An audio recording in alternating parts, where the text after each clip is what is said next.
Hey guys, welcome back to the new season of History for Gays. Oh my god, we're back with another season. In case you're new or are a returning listener and forgot my name, hi, my name is Victoria and I love history. Last season we discussed the independence of French West Africa with a special focus on the Ivory Coast. In this season, we'll be delving into the history of Iran. Well, to be more specific, the timeline of our discussion will be roughly from 1914 to 1945. Of course, I'll be giving background information and current events, so I'll be stepping outside that timeline, but not by much. So don't, be like, oh my god, you're outside that timeline.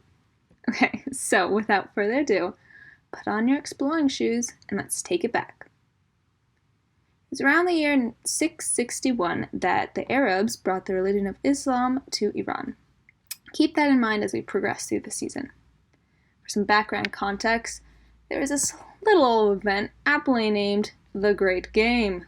Basically, it was Great Britain and Russia fighting over which land they could claim under their own sphere of influence during the 18 and 1900s.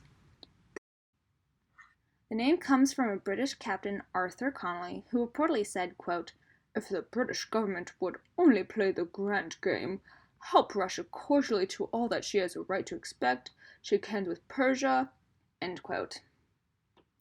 In 1908, oil was discovered in the southwest region of Iran. Oh my god, what? Oil! The environment of our world is gonna fail!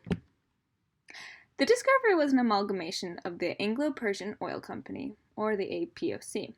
If you look on screen, you'll see a photograph of the first oil well in Iran. From 1905 to 1911, the Constitutional Revolution occurs. A lot of civilians did not necessarily like the idea of a constitution, but of course, many people also agreed to it. Well, in late December 1906, pardon my pronunciation, Muzaffar ad-Din Shah Kahar signed a constitution for the Iranian people. He then proceeded to die 5 days later. Not to make light of someone's death, but it is quite admittedly hilarious that this man's dying legacy is signing a constitution that played a role in the stuff that will follow. His son, Muhammad Ali Shah, ended the constitution in 1908 by bombing the Majlis, or council building.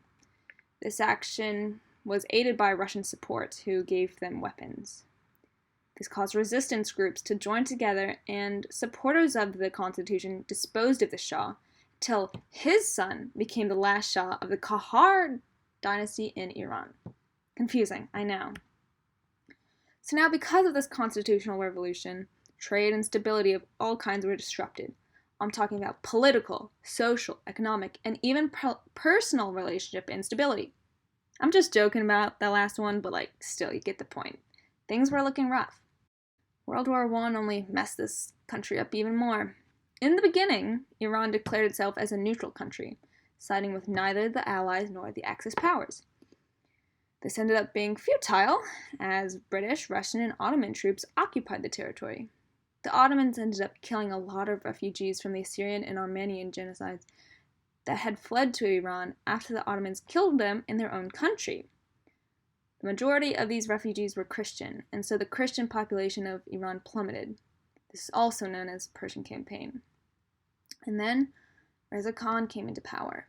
Now, Reza Khan was no perfect leader, don't get it twisted. There were plenty of things to dislike about him. However, he brought Iran towards the modern society that it is today. So, you may be wondering, how did Reza Khan come to power?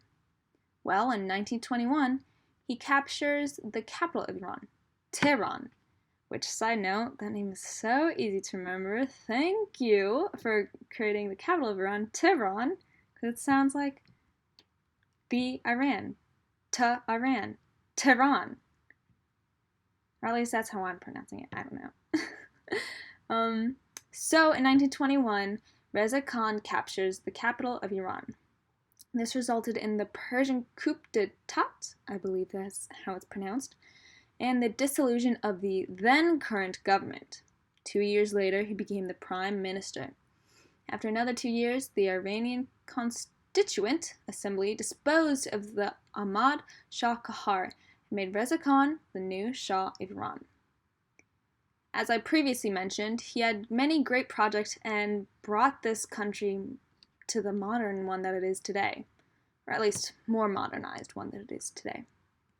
He established projects such as the Trans-Iranian Railway, and the first Iranian university was founded by him. For you history geeks, you may have noticed my use of the name Iran rather than Persia. This is because, for those of you who don't know, 1935, Iran asked the League of Nations to refer to Persia as Iran. Since about the 7th century, people who lived in that state had been referring to their country as Iran. And this isn't dismissing the Persian ethnic group that lives in Iran, nor the Persian language, just acknowledging the replacement of the Western name. They wanted their cultural name to be the one that everyone knows, even in Western countries. Well, I do believe that I just covered a lot of information. I think I need a nap, to be frank. So the question of the day is this: what drives people to gain power over a different country that doesn't even share the same interests? Think about that. This has been your host, Victoria, and it's now time to take off your exploring shoes, folks.